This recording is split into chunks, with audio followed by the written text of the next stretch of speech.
So, on a scale of 1 to 10, how much did you nerdgasm?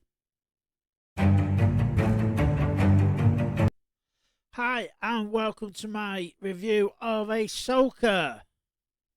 Shadow Warrior. Right. First of all, I'm going to say this. This visually was very good. I enjoyed the visual aspects of it. I don't quite think they were worthy of being in the cinema, but it was only in America, so, Americans are going to American, aren't they? Now, I say visually it looks very good. And if all you want is visual, great. I'm not here to try and persuade you that this was not a good episode. It was infinitely hands down better than anything we got from Obi-Wan or Boba Fett or The Mandalorian episode 3, season 3. It was infinitely better than any of them, right? You know it, I know it. The problem with this show so far, and possibly especially this episode, is this. As long as you don't think about it, as long as you don't question anything that happened, it's a very good piece of TV. It is. And I'll tell you why. Because it gives you, for the most part, what people were expecting or wanting. We got to see Anakin, Clone Wars Anakin, just before he falls. We get to see some lightsaber battles. And I've said all along in this season, the lightsaber battles in here are better than anything that we've had. I've said it now, I've said it in the other reviews, and I'll still maintain it. They're much better than anything that we've got. But that's where the problems then start coming in if you choose to look for them. I am trying to review this show. I want to do it fairly. I don't want to just hate on it because it's Disney Star Wars. I said in episode 1 review, I'm not going to do that. I'm not going to fawn and wank all over it, and I'm not going to shit all over something either. I want to judge it by its own merits of what I see.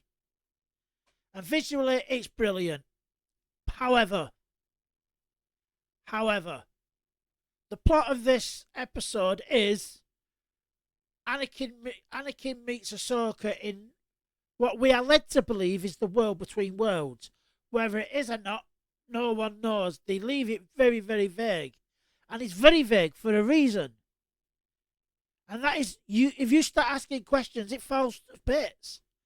If that is in the world between worlds, who pulled Anakin into it? Yeah? In Rebels, Ezra and Sabine, before she gets captured or whatever, has to do a whole little puzzle to gain access to the place. And it's only while Ezra's walking around that you hear, Obi-Wan's voice. You hear other voices in it from both animated and the films. And it's not until he just stumbles across this one room where it's Ahsoka fighting Vader. And he is able to pull Ahsoka out of that moment because that moment doesn't then affect any other moments. Because he has the idea he can pull Kanan out of where he dies. But if he pulls Kanan out of that moment, everybody else dies. That Kanan saved by sacrificing himself. So if that's the case, who pulled Anakin into this world? Do you understand? Who pulled him into this world? And by doing so, you changed history. You changed the Star Wars law. Because Anakin shouldn't be in there. If he's a ghost, how has he pulled her out?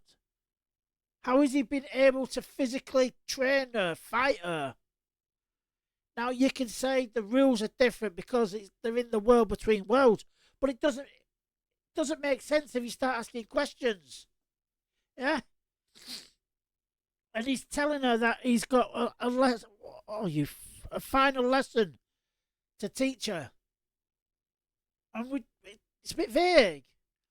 He says, you have to choose between life or death. All right.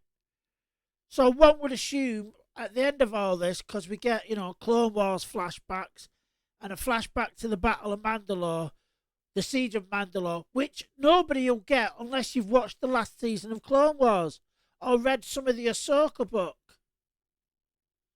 Yeah?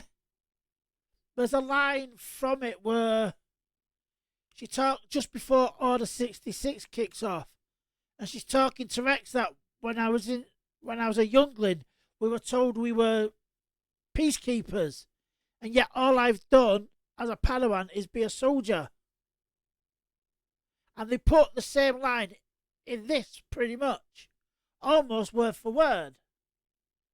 Now, many people won't understand that reference. There's a lot of people won't care because they're either super Disney Star Wars fans who love anything that has got the moniker Star Wars on it, much in the same way that they're probably Marvel fans that'll lap up everything or anything. As long as it's got the brand on it, they'll consume it. Yeah? So, the whole point of being in the worlds between worlds was for her to choose whether to live or die. Now, I'm taking that as to carry on down a dark path or to change. Because she is now, places like CBR and other bullshit places are calling her Ashoka the White now after Gandalf, right? But if she's choosing life, which means she's turning away from the dark side, when did she start down this path on the dark side? Because there's a whole gap missing. Yeah, whether it's intentional or not, whether it's just being vague or not. Because all the way through the Clone Wars, she doesn't lose herself. She has the strength and bravery to walk away from the Jedi Order. Yeah, she doesn't lose herself during the Rebels arc. When Ezra pulls her out, she hasn't lost herself.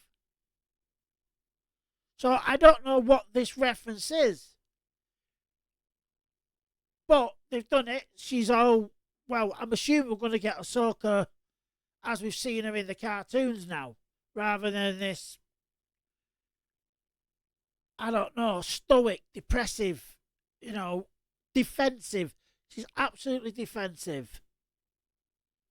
Right? And like I said, there's bits in this episode where it's just going to be, oh, that was in the films. Oh, this was in the films. They said a thing. They did a thing.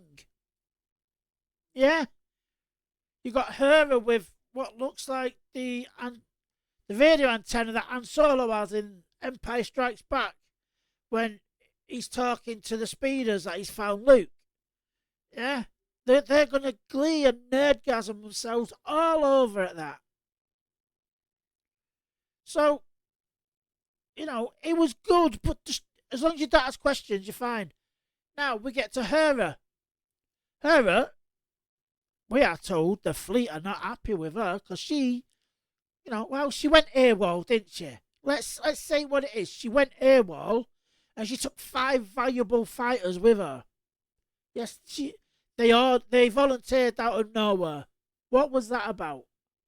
What were their motivations for volunteering? And he said Carson because he knows there's something going on in the Outer Rim. But that should have been Zeb. I said it last week. I say it now. I'll say it next week. That should have been Zeb. You'd have reunited most of the crew back together. That should have been Zeb. But you blew it. I mean, it's not quite as bad as not putting Han, Luke and Leia together. But that should have been Zeb. Now Hera looks like she's going to get in trouble. We all know she will suffer no consequences whatsoever. She is not going to get in trouble. There's not going to be any reprimand, nothing. I know they're threatening to take her commander wear, but she's not been gifted that ship by the Rebel Alliance, by the New Republic. That's her ship. Yeah? She once again said, she tried to use her rank for her own advantage again. what's the use of being a general if you can't use it to your advantage? She says something along them lines. And it's like, all you've done this entire season so far is use your rank for your advantage. It's not until you come unstuck and you get refused permission that you decide rank means nothing and you go AWOL. What the hell? Right? Now, she's not going to get any consequences, so there's no point talking about that. Meanwhile, we do find out that Jason is actually force sensitive after his father, because he is instrumental in finding Ashoka, who,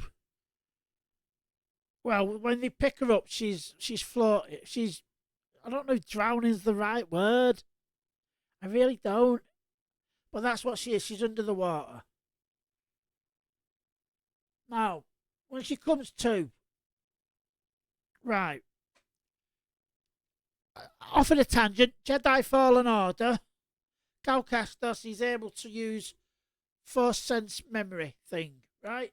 And we're told in that game that is a very rare gift. Not every Jedi, in fact, very few Jedi possess that skill.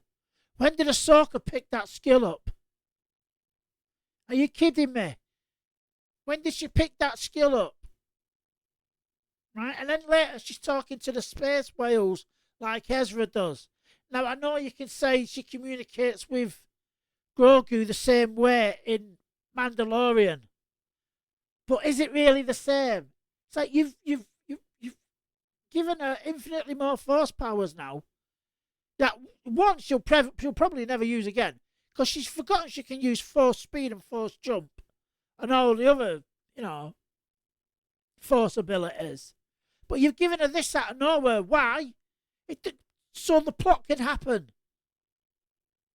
That's the only reason, is so the plot can happen. You've not done it because she's always had it, so it makes sense. You've written yourself into a corner. And oh no, we can use that force power. That'll do it. If you think about things, it falls apart. And speaking of falling apart, you spent the first 4 episodes trying to get the MacGuffin to get to Ezra, and now you just follow the space whales. Well, you park inside the mouth, and the space whales will take you there. So, the first 4 episodes weren't about you finding the MacGuffin.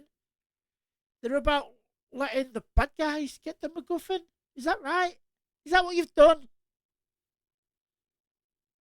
Because it makes no sense. You've undone the last 4 episodes in a stroke. You could have just gone straight to the space whales.